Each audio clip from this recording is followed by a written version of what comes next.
Hello again, everyone, and welcome back to the front line with Joe and Joe. Joe Pasillo, as always, joined by Joe Rossinello. And once more, dear brothers and sisters, let us go into the breach on the Veritas Catholic Radio Network, 1350 on your AM dial, 103.9 on your FM dial, spreading the truth of the Catholic faith to the New York City metropolitan area.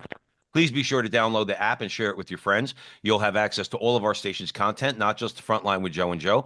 And if you like what we do, we go live on Thursday nights, 9 o'clock Eastern, where we talk about a whole lot of things in the politics and the culture and all that fun stuff. Today, I'm sure we're going to get into a little bit of that because we have on Dr. Leisa Marie Carzon, and she's written a new book, Sister, Soldier, Surgeon, The Life and Courage of Sister Deirdre Byrne. Sister Deirdre Byrne, and that's available at Sophia Institute Press. Please click the link in the description and buy the book there. We prefer you to buy the book there, even though I'm sure it's available on Amazon and others, but we want to support our Catholic publishers. And if you do that and you click the link, you will get a 15% discount because you know Joe and Joe, and that's not a bad thing. And like I said, this is talking about Sister Dee, and we'll get into it a little bit. She's very well known amongst Catholics, and we're very happy that Dr. Carzon has written this book about her. Just a little bit about Dr. Carzon real quick, and then we'll have a lively conversation. Dr. Leisa Marie Carzon is currently an assistant professor of education and university graduate program director, president of Plymouth Right to Life, president and chairman of the board of the Heart of Christ Medical Clinic, president and CEO of the St. Thomas Aquinas Educational Fund for Religious, and a national executive with Right for America. She served as former CEO of Awake America, as Michigan State Director for Catholic Vote, assembled and led their nation's largest group of faith-based volunteers for securing the Catholic vote in 2020. She served as a development executive for the Dominican Sisters of Mary, Mother of the Eucharist, LifeSite News, and the Christ Medicus Foundation. Her strategic leadership, political advocacy, and development and communications work in both for-profit and nonprofit organizations have advanced important causes that critically impact our faith and nation. And her academic contributions in the field of Catholic school leadership, including national study results indicating that Catholic school principals' knowledge of and fidelity to magisterial church teachings were positively correlated with the strength of their school's Catholic identity, and have important implications for the future of Catholic education. In addition to her other professional work, Dr. Carzon is I know I'm going to butcher this, coloratura soprano, who has sung both nationally and internationally. Highlights include performances with the Michigan Opera Theater and Detroit Symphony Orchestra, and as a soloist on recordings, cable TV, a featured operatic role in Italy, backup vocalist for Maureen McGovern, soloist for the consecration of the EWTN-affiliated Huntsville Shrine, and chamber vocalist for Visit of His Holiness Pope St. John Paul II. I know that was all a mouthful, but Dr. Leisa Marie Carzon, welcome to the front line with Joe and Joe, our sister. God bless you. So blessed and honored to be with you both. Like I said, it's going to be a lively conversation. So everybody out there, you better buckle up. Joe Rossinello, where do you want to start? Lisa, we always begin with a prayer to Our Lady in the name of the Father, Son, Holy Spirit, amen. Remember, O most gracious Virgin Mary, never was it known that anyone who sought your help or sought your intercession was left unaided. Inspired by this confidence, we fly unto you, a Virgin of Virgins, our Mother. To you we come, for you we stand, sinful and sorrowful. O Mother of the Word incarnate, despise not our petitions, but in your clemency hear and answer us, amen. In the name of the Father, Son, Holy Spirit, amen. Well, we're going to be talking, obviously, about Sister Dee, and Lisa knows her well, and she wrote a book about her. But just to give people some, background on Sister Dee, because I'm fairly familiar with it. She is like the top of the line doctor. Like it's in America, just to give some perspective, like on this, and I don't know if everyone is aware of it. To get into med school is hard. I mean, any med school, Rutgers in New Jersey, very difficult to get into. She went to the best med schools. I believe it was Georgetown Med School. Am I? Yes. Yes. I mean, that is like you're a doctor on Fifth Avenue in Manhattan. That's like what she gave up. I don't know if people could get that, like, because it's very easy to put down a key when you don't have the key. I don't have the key, by the way, Lisa, but she did, and she put it down. And she lives a completely radical life. I want to just put that into perspective because people don't do that. who go to Georgetown Medical School. They work on Fifth Avenue. They work in Menlo Park, California. They're worth millions and millions of dollars. That's the type of people, and I'm not pointing fingers at them, but that's the key that she put down. That's the type of family that she came from. And frankly, that's what the Jesuit order, she was educated by Jesuits. I was educated by them too. Those who've been given much, much is expected. She embodies that by her life. I wanted to just frame that out because I don't know if people are aware of the type of person she is and was and still is doing Amen. actively in the public square. But how do you know her? Give us some Oh background. my gosh. Well, probably like you in 2020, I didn't have a clue who she was. I just remember watching the RNC that one fateful night in August when I saw this unknown sister from Washington, D.C. take the RNC stage, hold her rosary up for the entire nation to see, and proclaim that she was not only pro-life, but pro-eternal life, and that she wanted all of us to end up in heaven someday. Joe, I want to tell you, I cheered in my living room because we have been praying and storming heaven for faith-based leaders willing to boldly and courageously speak the truth in the public square. And there she was, this habited religious, doing just that. I had no clue who she was. I rewound, wrote her name down, called her cold. I looked up where she was and just said, Sister, I want to thank you. Thank you for being a voice for the voiceless and for being that voice for my son's future world, right? For fighting that good fight. And from that point on, I asked for permission to write the book. So in the book, I say that she said to me, oh, you must be writing a comic book. And then she begged me, could I please wait until she was dead? I said, sorry, sister. Our children need your voice now. Our nation, our church needs your voice now more than ever before. So it was at that point that she gave me permission to shadow her for the purposes of writing the book. That's awesome. Dr. Leisa Marie Carzon is joining us here at the front line with Joe and Joe. So the book we're talking about is Sister Soldier Surgeon, The Life and Courage of Sister Deirdre Byrne. That's available at Sophia Press. Please click the link in the description and you'll get a discount because you know Joe and Joe. We always want to support our Catholic publishers. I was absolutely pumped when I saw her on the stage. When she held up her rosary. See, the thing is this. We have it's not a secret that, let's say, Joe and I, we're more, let's just put it this way, conservative minded people. Okay, generally speaking, Catholics are conservative minded. All right, we're trying to conserve something of Western civilization before our country completely disintegrates. Okay, but part of the problem, in our view, and this is not beating anybody up as far as, let's say, our Protestant brothers and sisters, okay? But it's very important that Catholics have a bold voice in America, all right? Not just in the culture, but in our politics. And here you got Sister Byrne, right? Sister Dee. She's holding up a rosary. Doesn't go over well with a lot of the evangelical, that, let's say, a lot of the evangelicals out there. Yet she very boldly, very clearly is speaking from a Roman Catholic point of view, like when she says, I'm not just pro-life, I'm pro-eternal life, unequivocally, very bold, okay? Not easy to do, even in a friendly setting, like, let's say, in this case, the RNC, which is ostensibly a friendly setting, okay? Because we all believe in Jesus, right? Talk about that a little bit, because, listen, Our Lady's at work. Just because we haven't had our Guadalupe moment yet, okay, or our Fatima moment in America, Our Lady is at work, and Sister Dee boldly got up there with the rosary, and showing that witness. Talk about that a little bit, if you don't mind. Well, you said it, Joe, and I'll tell you, she took heat not only from those who were calling the convent and saying, nuns shouldn't be in politics. Why are you on the stage? And she would explain to them, this is not a political issue. This is a moral issue. I'm just stating the truth. And she said the truth from not only Catholic Church teaching, but what she knew to be true from medical science. And that is, life begins at the moment of conception.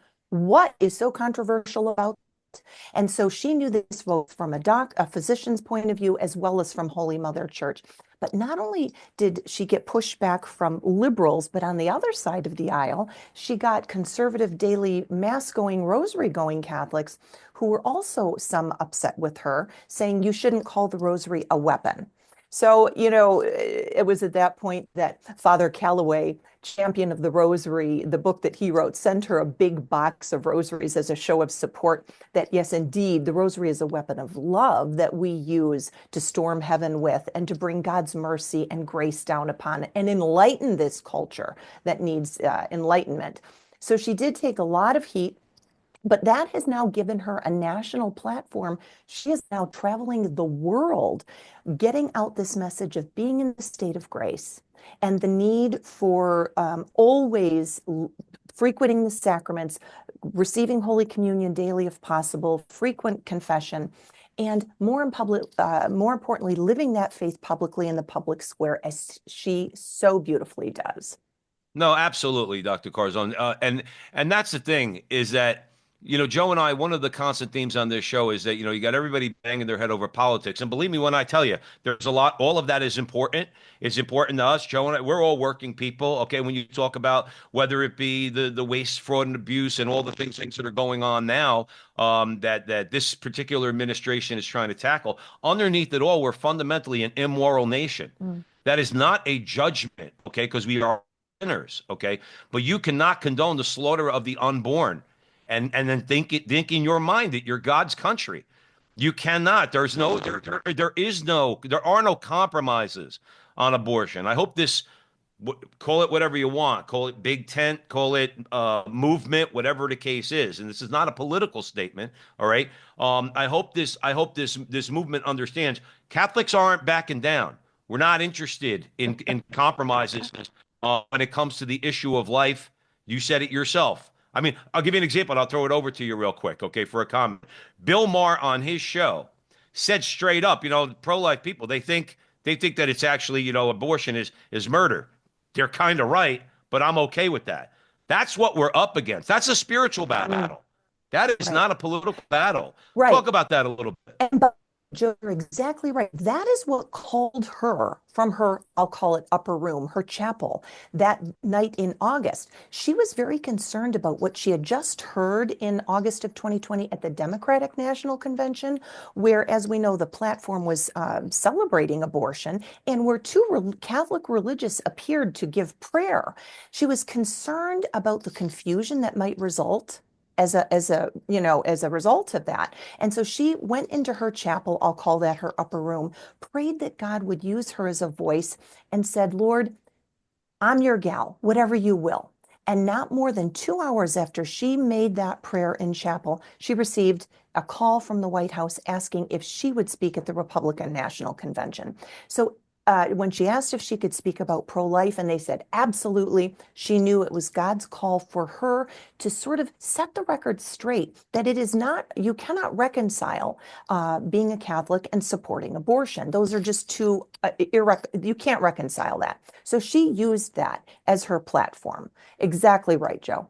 No, and that's the thing, Dr. Carzone, is that, if we don't get that right, okay, if we don't get that correct, I should say, on the issue of life, okay, we might have some short-term, call it a reprieve, call it what you want, and then on the more political questions, okay. But we're never going to be right morally. We're never going to be right with God. We're never going to truly be a prosperous nation, all right? Because it's not just about saving the unborn. That's the primary thing, okay? But it's also, being a pro-life nation is going to have so many positive repercussions throughout our society when it comes to so many things like pornography and adultery Yes. and all these things that are destroying us. Yes. Because the direct target, number one, is God, and number two is the family. Okay. Yes. And so that's why that's why we're happy you wrote the book. If you're just joining us here at the front line with Joe and Joe, Sister Dee Dee, Sister Soldier, Surgeon, the life and courage of Sister Deirdre Byrne. It's available at Sophia Press. Click the link in the description. Joe Resinello. Language matters in politics and how things are framed. A lot of times people listen to things, they don't understand how basically the strategies that are used by people who are frankly trying to manipulate the population. Point I want to make is Christian nationalist. This term is used as if it's bad. And I'm not picking on him, but I'm bringing up the point of Rob Reiner put out a movie. And that movie basically said, you're the wrong kind of Christian if you believe in certain things. And why am I bringing this up? Not to pick on Rob Reiner, but Sister Dee Dee is a patriot. She served in the military. She helped at Ground Zero at 9/11. I was working 6 blocks away from it. So I'm fully versed in what went on there. So there is no separation being a Catholic and being an American. And there are people who are trying to make that. You're the wrong kind of Christian because you believe marriage is between a man and a woman. You're the wrong kind of Christian because you call the rosary the weapon. Padre Pio called the rosary the weapon. He had holes in his hands. I'll listen to him. I'm not going to listen to Bill Maher. You're the wrong kind. You see, talk about that because I think that is strategic. They're isolating us. They're dividing us. That is a strategy, frankly, to get votes and to win minds and hearts. What do you think?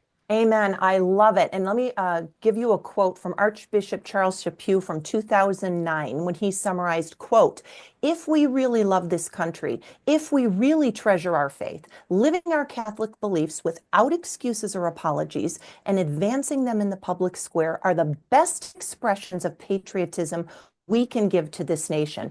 And by the way, our bishops are very clear about this, that because we are both people of faith and reason, that we must, it's not even an option, we have an obligation to bring the essential truths about human life and dignity to the public square. We are called to defend life, defend marriage, promote the well-being and the common good and dignity of all. That is from our bishops, from Holy Mother Church. So when John Paul II says, you too be courageous, the world needs fearless witnesses, it is not enough to discuss.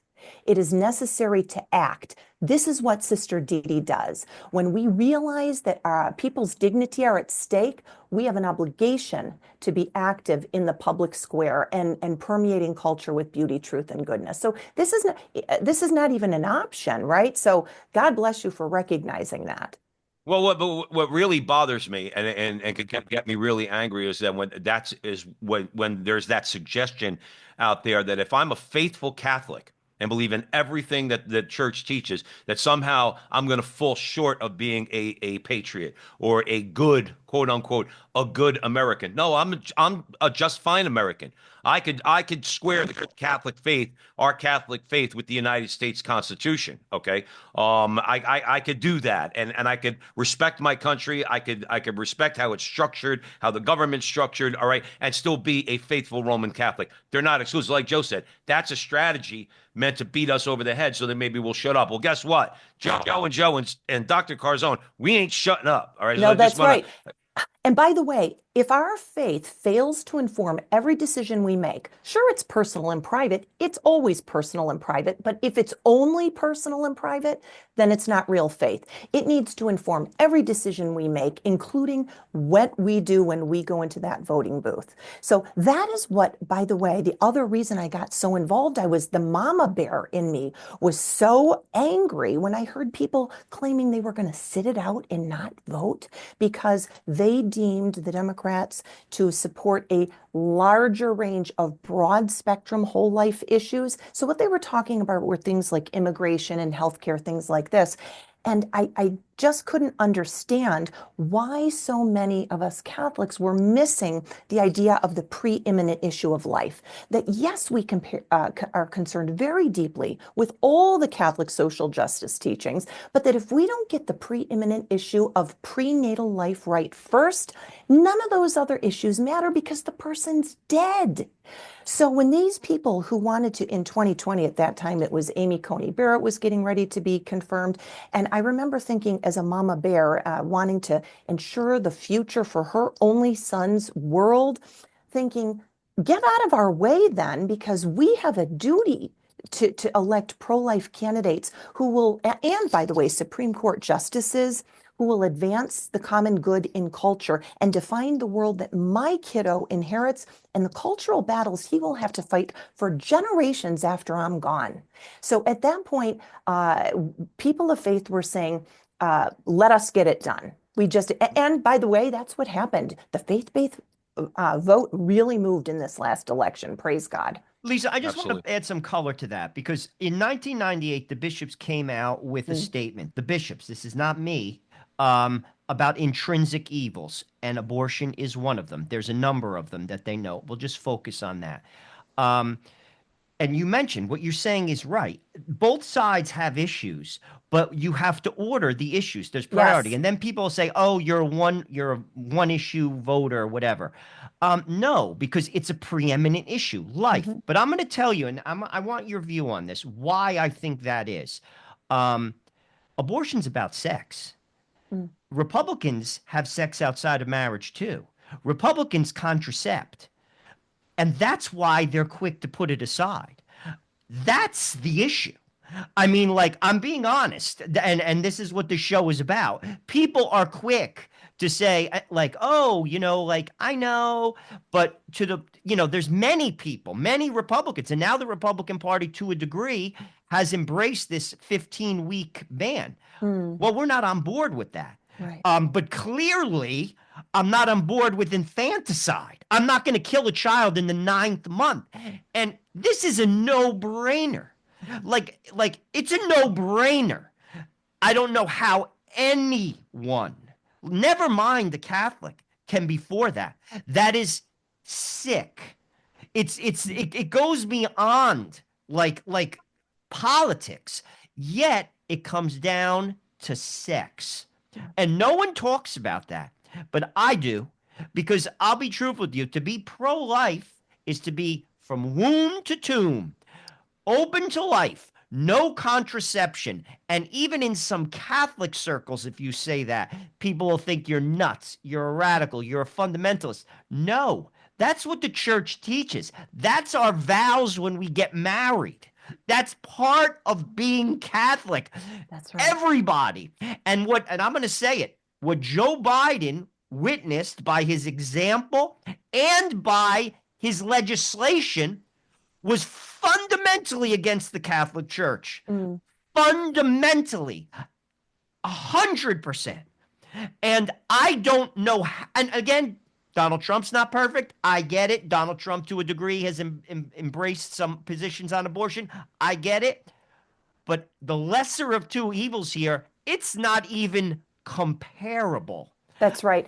That's right. And by the way, it's not even, I would even go one step further and to say that it is not even, it is not comparable at all. It's about limiting the evil done, right? So in one case, wouldn't it be better to save some babies than no babies? But that we have that obligation, as Cardinal Burke in a document said, that we may vote for a candidate who, although he supports an evil action, supports the limitation of that evil if there is no better candidate involved, right? And so that preeminent issue of and we prioritize every day. Am I going to pay my medical bills or go out and buy a new pair of shoes? I mean, this idea of prioritization is really, really important. But Catholic Catechism teaches us we have a duty to do good and to avoid evil. Also, Joe, I will say to your point about it being about sex, you're exactly right. And I think it's a cultural dynamic because this definition of freedom has been hijacked. And what is real freedom?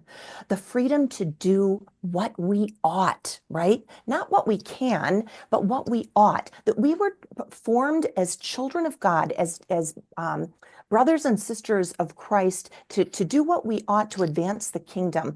And that the Ten Commandments aren't a limitation or an oppression of our freedom, but a path for our light that will lead us to the real freedom, eternity with God. And so I think we've lost track of the very simple question we were taught in first grade. Why did God make me? God made me to know him and to love him and serve him in this world so that I can be happy with him in the next. That's why we were created.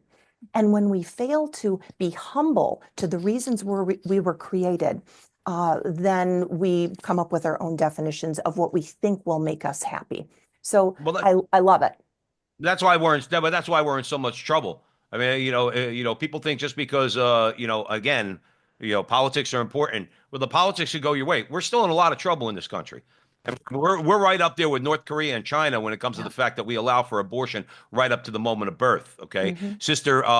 Sister Dee Dee is the topic of conversation. Sister Soldier Surgeon, the life and courage of Sister Deirdre Byrne. It's available at Sophia Press. Click the link in the description, and you will get a discount because you know Joe and Joe. Dr. Leisa Marie Carzon is here because she wrote the book, and she was gracious enough to come on and talk to a couple of goombas like us from New Jersey. We have a couple minutes before the break, and then we can pick it up on the other side. I'm interested in what Sister Dee Dee did at Ground Zero on Yes. 9/11. Was this before Yes. or after religious life? That was before religious life. In fact, she was accompanying a sister for just a regular medical appointment and happened to be in near Ground Zero at the time. At the time that that went down, she was asked to go and perform surgery at a local hospital. She went and stayed all day long with hopes of helping. Nobody came all day long. Everybody was dead. Nobody was coming for surgery. And so she was told, go instead to ground right there at Ground Zero, where she was able to minister to first responders, provide food, pray for people. And so it was transformative. She calls the womb now Ground Zero, a place that should be a protected area now has become a place of violence. So it was transformative in her life, and she is able to now minister to and I would love after the break to tell you some of those stories of her abortion reversals and how she now ministers in DC. No, that when a woman going into a Planned Parenthood comes out and acknowledges to the prayer warriors that she has changed her mind, I can't describe to you. I've been privileged and blessed to have experienced that. Okay, and I was talking with one of the Bikers for Life down at Planned Parenthood in New York City. And one of the prayer warriors was there doing like a 24-hour rosary. So we all said we'd go for an hour to just be there with her. So I was talking to one of the Bikers for Life, and then we started praying, and this young girl came out of Planned Parenthood and said, I ain't doing it. I ain't doing it. Oh my I could gosh. cry when I think about it. It's all God, nothing to do with Amen. me. All right, to be clear Mhm. about that. But the idea of being present, okay, in front of these Planned Parenthoods, that's what, if there is one thing that I will say on the political front, Donald Trump, I don't know if he's done it already or if he's going to do it, the FACE Act has to be repealed.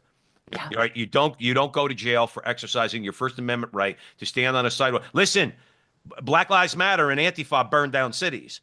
All right, during in 2020. Don't tell me I can't go in front of an abortion clinic and pray. So I'm glad you brought that up, and we are going to pick that up on the other side of the break because I'm very interested in that because that takes a warrior Yes. like Sister Dee Dee to do that. Okay, it takes a warrior. So we are going to take a quick break at the front line with Joe and Joe. Sister, Soldier, Surgeon, the life and courage of Sister Deirdre Byrne. It's available at Sophia Press. Click the link in the description. You'll get a discount for buying the book. Please read it. Dr. Leisa Marie Carzon is the author. She's with us here today at the front line with Joe and Joe on the Veritas Catholic Radio Network. We are going to pick that up, Doctor, right on the other side of the break. Everybody out there, stick around.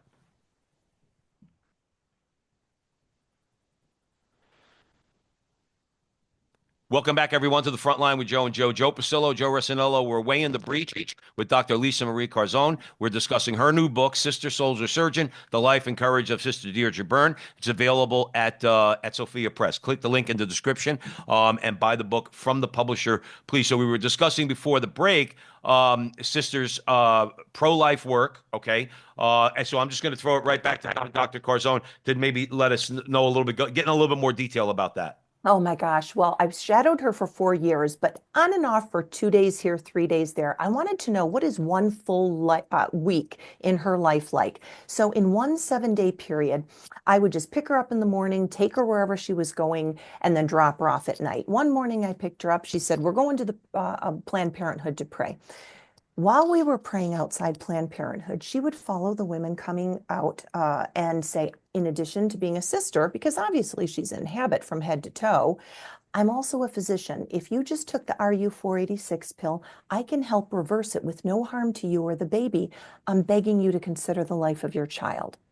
In one 7-day period, she reversed 3 chemical abortions. So imagine the impact she's having in that time. And by the way, while the national average for the abortion reversal process is about 2/3 success rate, she runs over an 80% success rate in her clinic.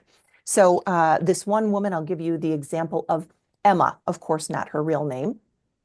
I was blessed to watch Emma come to Sister Dee Dee's clinic after she realized she had made a wrong decision. In the clinic, she said to Sister, I was afraid. I just panicked. I didn't know what else to do. She said, I'm even a Catholic, and I know what I did was wrong. Do you think God's going to forgive me? Sister said, of course God will forgive you. The question is, will you forgive yourself? Emma said, I haven't been to confession since I've been 9 years old. I don't even remember what to do. Sister said, I have people upstairs that can help you with that. Came upstairs and said, Lisa Marie, she's hungry. She wants to know, will you take her to lunch? First, she wonders, will you take her to confession at the Basilica? I want to tell you, Joe, it was a transformative moment for me to sit there with that beautiful woman. Changed me in ways that are forever transformative. I realize these women are just scared and don't know what to do. These are hurting women who need to be accompanied, who need to be loved. She cried on my shoulder. We pulled up an examination of conscience and the act of contrition. She went into the confessional, came out a transformed woman, now practices her faith. 3 of these stories in 1 week. This is the impact of Sister Deirdre Byrne. And the reason they are willing to talk to her is because she loves them so beautifully. The walls don't go up. She is able to speak the truth of Christ with such love that they want to tell her their stories. They want to share with her. It's never seen as a judgment. It's always seen as love. And I think that is the message of Sister Deirdre Byrne moving forward, that while we may never be sisters, soldiers, or surgeons, we are all called to love as she loves. And so this was transformative for me, and I think will be the thing moving forward where we go with the pro-life movement, how to better accompany these women who are hurting. It was incredible. I'm going to throw it over to Joe. One thing I would say, and you're on the front lines of this, so you know better than me. When I started, and believe me, I'm a backbencher when it comes to praying in front of abortion clinics. A friend of mine asked me to go down there when I was living in Jersey, and I went. I did the first Saturday procession, and I got down there as much as I could. And I felt the Lord was telling me, "Hey, you got to go," just like sending Jonah to Nineveh. He said, "You got to go down there," and I played my part. But one of the things that I found interesting, and it speaks to what you said about love, those women that are going into Planned Parenthood, when they see 100 people on the sidewalk with a statue of Our Lady, our rosaries out, and praying the Hail Mary, and praying the Our Father, praying to God, all right, those women see that love. That's why Planned Parenthood doesn't want prayer warriors there, because their no-show rate or their back out rate of women that back out and don't go through with it is well over 50%. Basically, they're losing business. The diabolical people that they are, okay? They're losing business. That's why they don't want them out there, because many women see that example. They must say to themselves, "What are these? These people must be onto something." It's Saturday morning. It's 20 degrees outside. They're standing on a sidewalk praying the rosary. They must really love me, and I believe that. Let me throw it over to Joe Rossinello. Sister Dee Dee took a personal vow of providing free and loving service to the poor, medical service. And that's a humongous deal, because let's be honest, not a lot of people have insurance. A lot of people don't have insurance. And even those who do, it's expensive. I got 5 kids. It's expensive. You know what I'm saying? That's a gift she's giving of herself. And to be honest with you, more people should do that. More doctors should do that, if you ask me. Give of themselves. Some people are very blessed. I'm very blessed. And those who are must give. Let me just make that note. And she's doing that. With all that said, her license was revoked in 2021. Yes. Talk about that, because that's a disgrace. That's right. Can you believe it? She was ministering, and still is, ministering at Catholic Charities Clinic, where she sees patients. That's one day she would do that. On another day, she travels to Sibley Memorial Hospital, where she provides free surgeries to the poor of DC. On another day of the week, she runs a pro bono physical therapy and diabetic eye clinic. On another day of the week, she goes to Planned Parenthood and then is able to see patients in her convent clinic, where, by the way, she has a clinic in the basement of her convent where women come. So she's continually seeing people for free. She doesn't take a penny. And yet, the very people that DC was claiming to want to help, the poor who need those services, she, gets her hands tied from the mayor of DC with her license being suspended, all because her religious exemption wasn't accepted.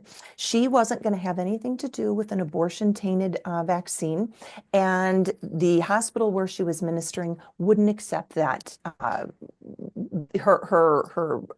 When she submitted for the to get, when she didn't want to have the COVID vaccine. vaccine. Yeah, the COVID vaccine. And so she ended up getting legal representation and was able to fight that. Within 3 weeks, her license was restored. But in that whole context, she ministered to over 500 COVID patients using a medicinal protocol, by the way, that was shunned by mainstream medicine, and she used it with a 100% success rate. So not only was she ministering on the front lines of the COVID vaccine, but all the while ministering to the poor of DC, who the city wants to help. So by God's grace, it was only a 3-week ordeal. But yeah, the fun story is she sued DC, none sues the DC government and wins. No, absolutely. Dr. Leisa Marie Carzon is here. Excuse me. Joining us at the front line with Joe and Joe. Her new book, Sister Soldier Surgeon, The Life and Courage of Sister Deirdre Byrne. That's available at Sophia Press. Click the link in the description to buy the book. Please support our Catholic publishers. You will get a discount for, because Joe and Joe, which is always a beautiful thing. So in the book, let me give this a little context, okay? We can't do anything. Jesus says that. You can't do anything without me. And as the Catholic Church says, all right, and teaches, you need to have Christ with you, meaning you need to be in a state of grace. We are all sinners, every one of us. That's why the good Lord gave us confession. That's why he gives us himself in the Eucharist, okay? In order to fight any of these battles, I don't care if they're political, cultural, fighting against the forces of death out there, whether it's euthanasia, whether it's abortion, whether it's the destruction of the family, you have to be in a state of grace. Mhm. This is not rocket science, okay? Why? Because Jesus knows we're all sinners. I'm not going to wait till I'm not a sinner, because I'm always going to be a sinner till the day I die, okay? And God willing, he accepts me into heaven, then I'll be a saint. I'm a sinner in the meantime. I need the grace. I need to go to confession. I need to receive Jesus in the Eucharist. I need to pray all the time, okay? And we need to get that through our head.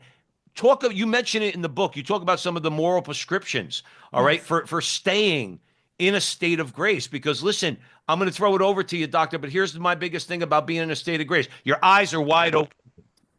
When you're in a state of grace, your spiritual eyes are wide freaking open, and you can see the evil for what it is, and it helps you to know exactly what it is we're fighting against. Doc, you know where I'm going. I'm throwing it over to you. That's right. God bless you. And you know what Sister Dee Dee calls that? She calls it spiritual cataracts. And she said that during the COVID pandemic, because of not only government overreach, but more importantly, the withdrawal of sacraments during that time, that a lot of folks got spiritual cataracts where they couldn't see clearly. And so her prescription and her whole life and all her talks now are about remaining in the state of grace. Those 10 moral prescriptions that I talk about in the book, and you'll get a kick out of this because Sister has a really good sense of humor, which is, by the way, what also makes her patients open up to her. She's able to pepper her interactions with folks and the truth of the Catholic Church teaching with elements of humor, which is they really love. But she'll write a prescription that will say spiritual deprivation, and then write a prescription for confession, ASAP. Rip it off the prescription pad and give it to one of her patients when need be. But you're right, those 10 prescriptions are critical. She says it's akin to being on an airplane when you can't give what you don't have, meaning the stewardess will say to you, if something happens and the oxygen masks drop, put the oxygen on your own self first then you'll be well equipped to help others. She equates that to being in the state of grace. Be in the state of grace so that you can incentivize others, so that you can see clearly the movements and recognize the movements of the Holy Spirit. Those 10 prescriptions include things like frequent mass, frequent confession, praying the rosary. She calls that listening to your mother.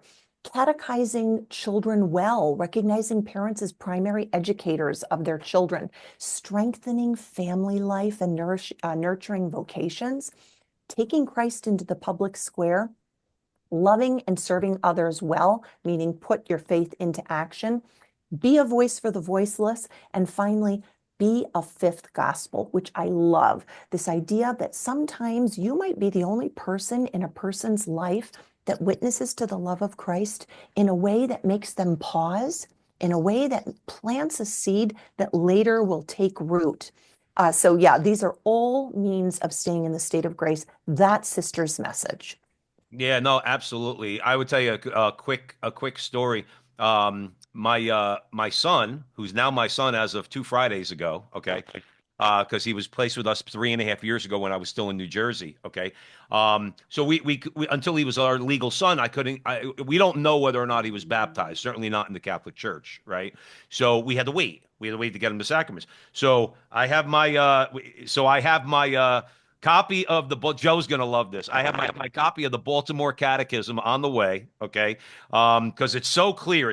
It's rapid. The Baltimore Catechism is rapid fire. I'm putting everything on index cards because now I have to form him before he could receive the sacraments. Amen. See, my responsibility as a father now, he's already formed because, as you mentioned, my wife and I have planted seeds with him all along the way. He prays the rosary. He goes to mass. He can't wait to go to confession and to receive Jesus. But I have to take it upon myself, and God's going to hold me accountable. I have to make sure he knows the faith, or at least has a working knowledge of the faith, which is his knowledge will always grow. I take that upon myself. Now, I would do that anyway. Okay, whether he was my natural son or not, and was baptized right after he was born. This is so important that we do this for our kids. All right. Joe does it. All right. Joe's got 5 kids. All right. I have Yes, one. All right. Joe does it. And it's one of the things is, like you said, it's by example, what they see you doing. that's right.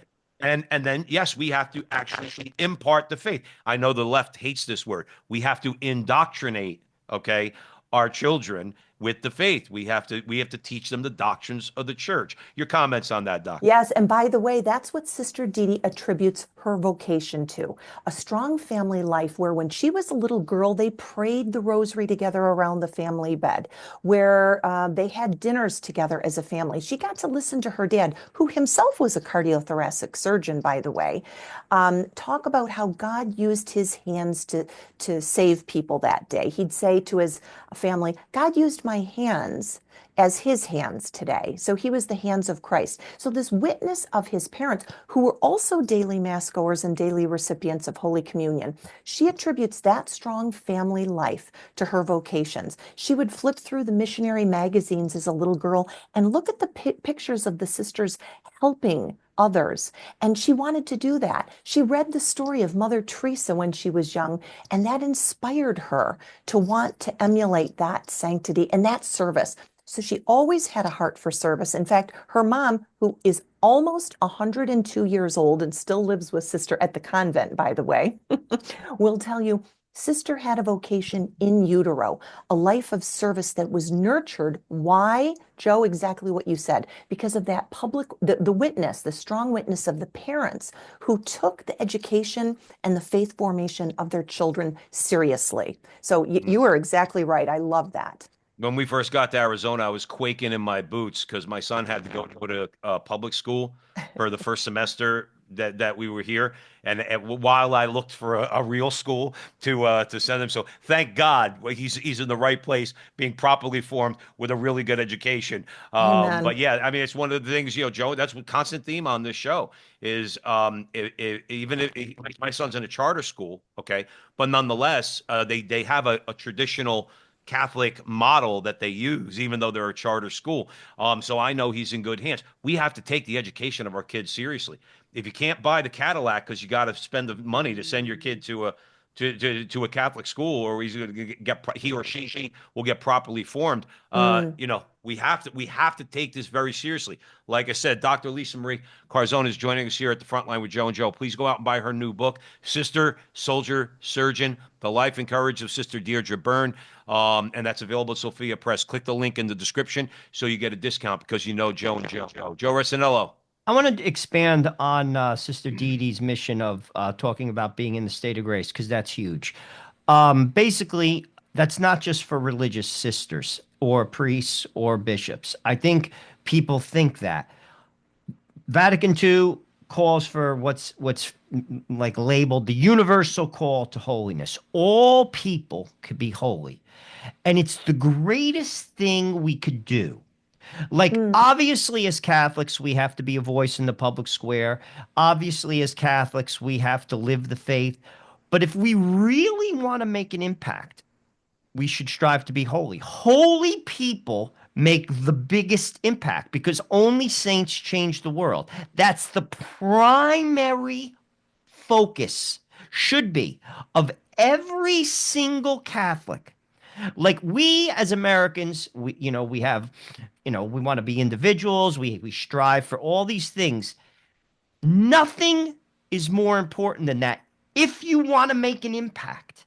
mm. Talk about that, because I think too many people like say, "Oh, holy people, you can't." No, everyone could be holy. That's right. I'd love to tell you some stories about her military experience, which evidence exactly this thing. When she was in Afghanistan, and by the way, she was labeled the nun with the gun in Afghanistan. It was, but she was deployed there. There were only 5 priests for that entire area. They couldn't have mass every day. So she began prayer services. They'd pray the rosary, read from the Bible, say the Divine Mercy Chaplet. It started with herself and 3 of her airmen friends. By the time of her deployment being over, they had well over 100 people joining them for that. Many non-Christians that were even converting to Catholicism. Why? Because she was that witness of love. She was holy herself. And when she would even have, there are even stories in the book that recount Muslim patients that would say to her just before they were to undergo anesthesia, there's something different about you. I don't know what it is.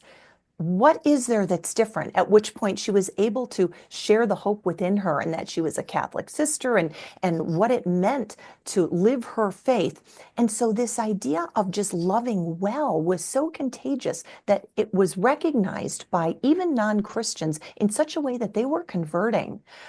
When she was in the service she was deployed to the Sinai Peninsula.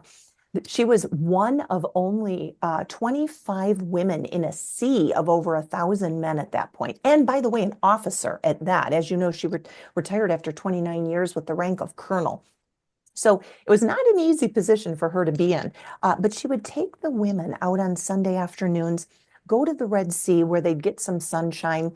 And she would give what was almost like a theology of the body at a time when the theology of the body didn't even exist yet, and just help the women to understand their dignities as daughters of the king before anything else. So she helped them to understand, why is it important to preserve your purity? Why is it that you are called to a definition of freedom according to living the 10 Commandments, right? So that she helped them to understand their dignity before God and what it meant to be the feminine genius that John Paul II later went on to explain. So this idea of her being holy first and able to witness that to others was really manifest in transformational ways. When she got ready to leave her Afghanistan deployment, all the men and women assembled a book of letters thanking her for the witness that she was in their lives. They were unbelievable. You should read some of these letters. I recount a few of them in the book. Men saying to her, "Thank you for helping me be a better soldier. Most importantly, thank you for helping me be a better Catholic. Thank you for not only ministering to my bodily needs when I was sick, but to ministering to my spiritual needs in such a way that I hope to attain heaven someday." So it is now that she is touring the world, giving these talks that are meant to heal spiritually as well as her physical work of healing in the DC area. See, that's what like gets me a little bit is when we talk about, we're not just paying lip service to living a Catholic life, okay? Because let's be clear, okay? American Catholics, and this might sound a little judgmental, I don't really care. American Catholics, in I don't know the percentage, many of them are not really practicing their faith. Okay, and let me full disclosure, I didn't live as a Catholic for 20 years of my life, okay? But I went eventually the Lord woke me up, okay? And I went back to confession and my life took a different path, moving towards him, of course. All right. But we don't do that. We don't bear that witness. If Catholics in America just simply just shut their mouth, okay, other than when they were praying or singing at church, okay, and actually lived as Catholics. And that means, as Joe mentioned earlier, that means when it comes to contraception, that means when it comes to in Yes. vitro, that means when it comes to all of the life issues, okay, that we stick with the church on those things, okay, and actually and outwardly show our Catholic faith, our belief and trust in Jesus Christ, all right, we would get conversions in the millions, Amen. okay. It doesn't matter who you pull the lever for. Okay, when you go into the voting, but we would get conversions in the millions because that's what people respond to. There's so many stories I've heard online of Catholics who are trying to convert other people, and other people's their responses. I don't see Catholics acting like they actually believe in what they say their religion is. That's Okay, right. go ahead. Your comments, Yes, doctor. she will. Sister would say to you, what says to me on many occasions, it is never loving and never merciful to withhold the truth of Christ from people. So not only do we have an obligation to share the faith, but I like to think of it as an opportunity. I have a gift. I can't wait to share this. Sister feels that to withhold the truth from people, life-giving truth, a truth that will help them to reach their eternal end, that is not love. So to show love means to say hard things sometimes, things that people don't necessarily want to hear. But she says them with love, and she says them with humor in many cases, that she's able to sort of casually talk to them and interact with them in ways that they hear that. I'll give you one example. One of the girls that she saw in her clinic basement, a girl who has reversed her abortion and now is the mother of a 1.5-year-old beautiful baby boy. She said to her after the appointment was over, "Now, Sarai, I'm a Catholic sister. You came to me. I didn't come to you. So you won't be surprised when I hear you say, no hanky panky before marriage." And so this idea of saying the truth lovingly in a way that the walls don't go up. And Sarai just said, yes, yes, sister, I know, I know, I know. So not withholding the truth from people. And then she says, I say this to you not because I'm judging you. I say this to you because I love you. It's that simple. That Yeah. sometimes the truth means saying hard things because you want eternal salvation. And truth can't be different things to different people. There is only one truth.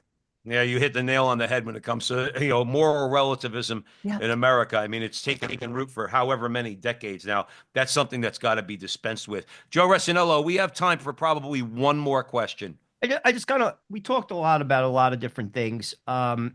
To do those things, you need grace. Mm. And to do those things, you need to live a sacramental life. I mean, Mm. I've been walking with my Catholic faith now since my early 20s, getting better at it. I'm still practicing, which means I'm not perfect. However, to say hard things, to live a chaste life, to do all the things that she's doing, you have to plug in to God. You're not going to do those things if you're not. It comes right down to that. It's really, you talked about you can't give. That's a Mother Teresa line. I know it well because I use it as well. You can't give what you don't have. You said that when she said that on the plane. That's the truth. Yes. You can't give what you don't have. When Joe and I started the show, I swear, I'm not lying. I told him straight out, and this is not directed to him, just in general. We have to do the basic blocking and tackling before we get on the show. Amen. If we don't do the prayers, the fasting, the sacraments, the show's going to stink. It's going to stink. Everything comes from that. And that's what she's doing now.